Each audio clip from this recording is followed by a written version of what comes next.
महाराष्ट्र विधानसभा आश्वासन समितीच्या अध्यक्षपदी आमदार रवी राणा यांची मुख्यमंत्री देवेंद्र फडणवीस यांच्या समितीने नियुक्ती करण्यात आली आहे। ही नियुक्ती त्यांच्या विधानसभेतील कार्यक्षमतेची दखल घेत देण्यात आली असून ते या समितीच्या माध्यमातून राज्यातील अधिकाऱ्यांवर नियंत्रण ठेवून जनतेच्या विधिमंडळाच्या माध्यमातून न्याय मिळवून देतील।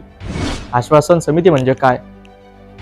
विधानसभेच्या चर्चेदरम्यान मंत्री आणि राज्यमंत्र्यांकडून दिली जाणारी आश्वासने ही केवळ निवड घोषणाच न राहता त्यांची योग्य अंमलबजावणी व्हावी यासाठी ही समिती कार्यरत असते।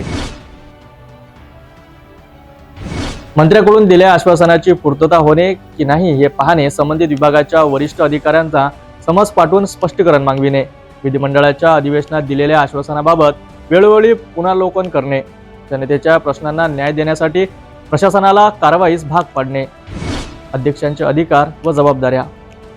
आश्वासन समितीच्या अध्यक्षपदी नियुक्त आमदाराला खालील अधिकार असतात: मंत्रालयातील वरिष्ठ अधिकाऱ्यांना उपस्थित राहण्यास भाग पाडणे, मुख्य सचिव, प्रधान सचिव, सचिव तसेच इतर संबंधित अधिकारी यांना समितीसमोर साक्षीदारी बोलावणे आणि त्यांच्याकडून उत्तरदायित्व निश्चित करणे, राज्यातील प्रशासकीय यंत्रणेमध्ये गतिशीलता आणणे, आश्वासनाची पूर्तता वेळेस होण्यासाठी अधिकाऱ्यांवर दडपण आणणे, आश्वासन अंमलबजावणीचा अहवाल मागविणे, समितीच्या बैठकीत दिलेल्या आदेशांची अंमलबजावणी कशी झाली यांची ताळेबंद तपासणे, प्रशासनावर नियंत्रण ठेवणे, राज्यातील प्रशासकीय कामकाजावर समितीच्या माध्यमातून लक्ष ठेवणे आणि गरज भासल्यास कठोर निर्णय घेणे।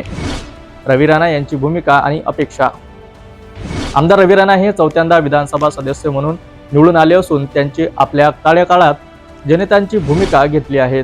त्यांच्या नेतृत्वाखाली आश्वासन समिती कार्यरत राहील आणि प्रशासनावर अधिक बारीक नजर ठेवेल अशी अपेक्षा आहे। राजकीय वर्तुळात चर्चा। या नियुक्तीनंतर महाराष्ट्राच्या राजकीय वर्तुळात चर्चा चालली असून आमदार रवी राणा यांच्या नेतृत्वाखाली आश्वासन समिती अधिक प्रभावी ठरेल। राज्यातील जनतेच्या प्रश्नांवर ठोस निर्णय घेत त्यांची अंमलबजावणी अधिक वेगाने होईल असा विश्वास व्यक्त केला जात आहे।